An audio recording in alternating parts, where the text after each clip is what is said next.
But the reason I love the Tulsa Fund, the reason that I'm very happy that my money was put into that fund is mainly because I love, love, love the Legacy Center. I love the Legacy Center.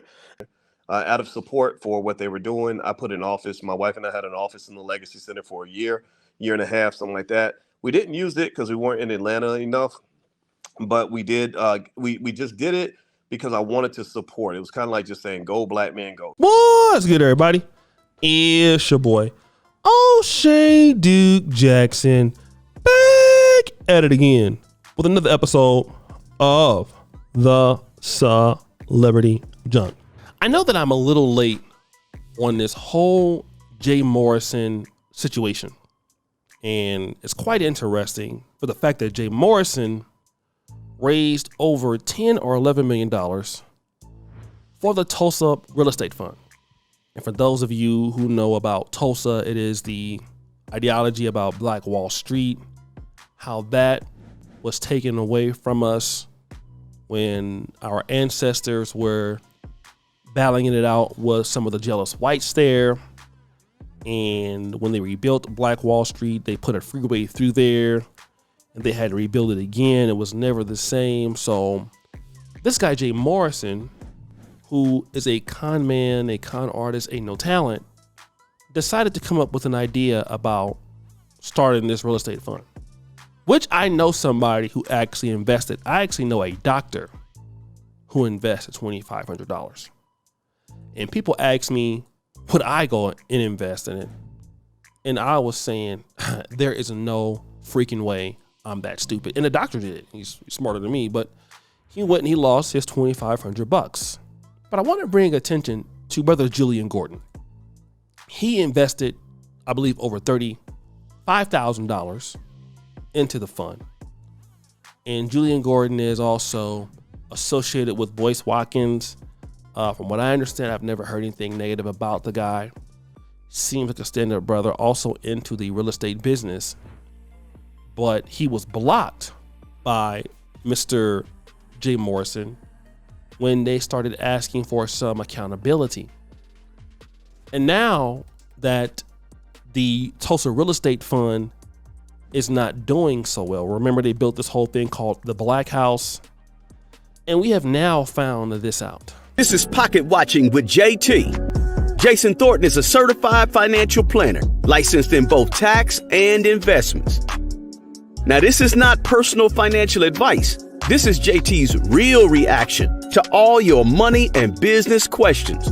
Need more? Book your personal consultation with my man JT at pocketwatcher.net. Now, let's go pocket watching. Hey, Pocket Watchers, welcome to Pocket Watching with JT. I am certified financial planner Jason Thornton. That means I am a real financial advisor. I do not simply play one on the internet. And listen, it's been a while. I know, it's been a while, but I warned you guys. I told you during tax season, it's going to be tough doing live streams, but tax season is almost over. But some of you may be asking, well, JT, if tax season isn't over yet, what would pull you out of your cave to do a live stream? Why are you doing a live stream? You've got work to do. I know I've got work to do, but I got a phone call this morning, a phone call from Mr. Tony Robinson, aka Tony the Closer. And Tony said that he was interested in buying some new real estate. I asked him, well, what are you interested in buying? He said there's a property in Atlanta, Georgia that he just might buy. And when he said Atlanta, I said to myself, I know what he's talking about. I have an idea of what he's thinking about. Could it be the Black House? Could it be the Black House? So I want you guys to check this out. It's very interesting to me. Check this out. Tulsa Real Estate Fund. They say if you build it, they will come. Well, our time is here. We've built the economic vehicle for the revitalization of the urban community. A transparent and regulated fund built on the mission to stop gentrification, to allow us to pool our resources, our talents, and treasure together, to rebuild our communities, to support one another, to share in the risk, to share in the profit. That's right. They're going to sell. Okay. But I want to bring this point up. There was another guy who backed up the Tulsa Real Estate Fund in the first place. Really thought this through. He's really laid this out. This is going to be nice. This infrastructure is solid. And I immediately gained faith in what Jay was doing. You know, I said, okay, you know what? I'll back you. Let me know what I can do. Let me know how I can help. I was one of the initial investors. I stepped right up and wrote my check and sent it in, and I said, I'm in this. And we talked about it. I supported. People asked me about it, and I always, whenever they ask me about it, I always tell them the same thing. Why not? Why wouldn't you want to participate? I believe in the fund. I believe in Mr. and Mrs. Morrison. This is just the beginning. I am happy to invest my money. I will invest more money. I can't wait to see all the great things that are done in the future. Together, we can do anything. That's right. That's Boyce Watkins. And remember when you were criticizing the fund, it didn't make sense. What did Boyce Watkins tell you and me? Things have happened.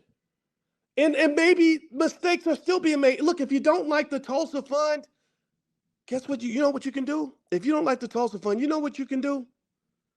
Don't invest in it.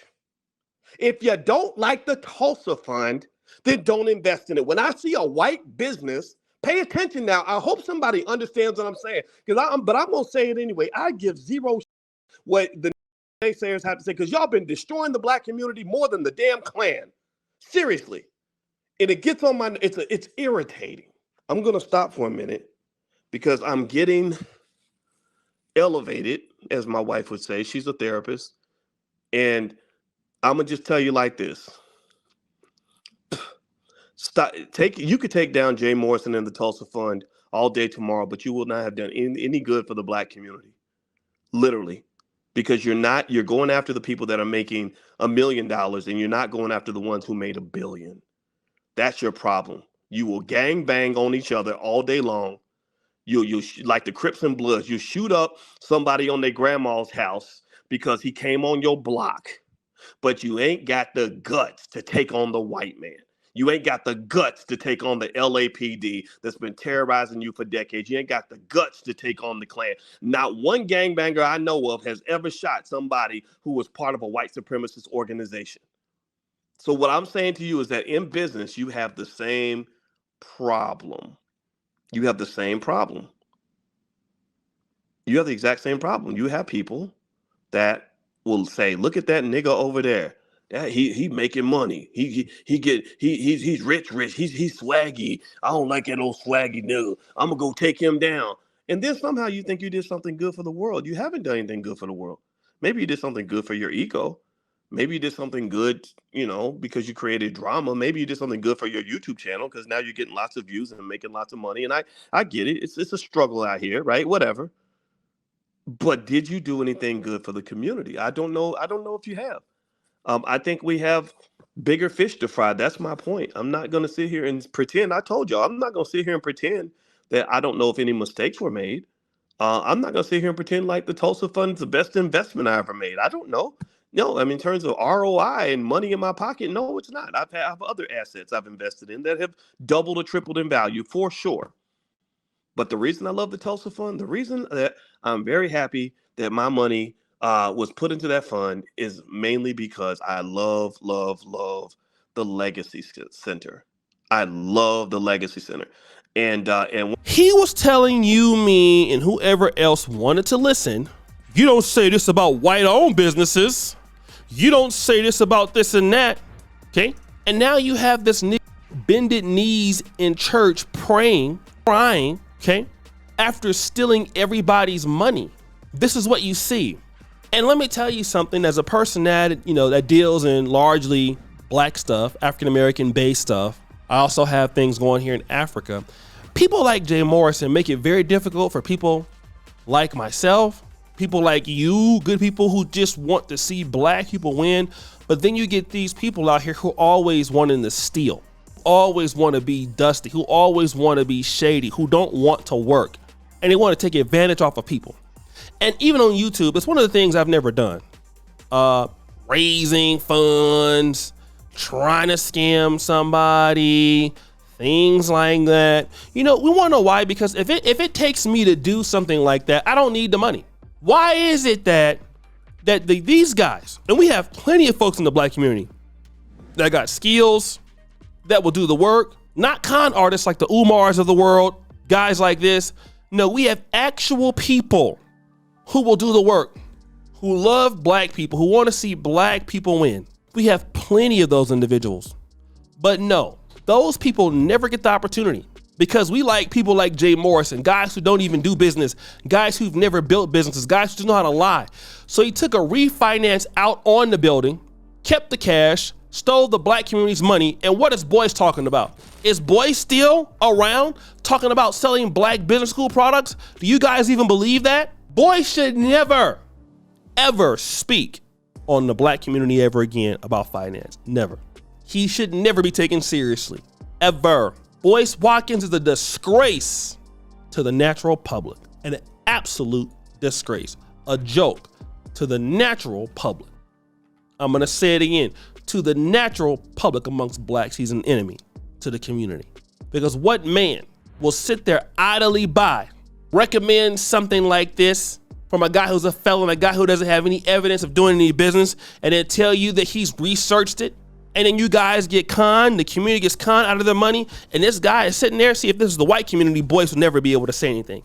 If it was the Arabs or Asians or Jews, he'd never be able to say anything. He's only able to thrive again after conning and helping scam because it's us.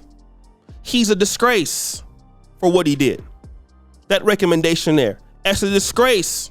It's a disgrace to every African American, every black person that believes in black business that Boyce and Jay Morrison let down. They're an absolute disgrace. It's sad. And Boyce, I know you listening to this.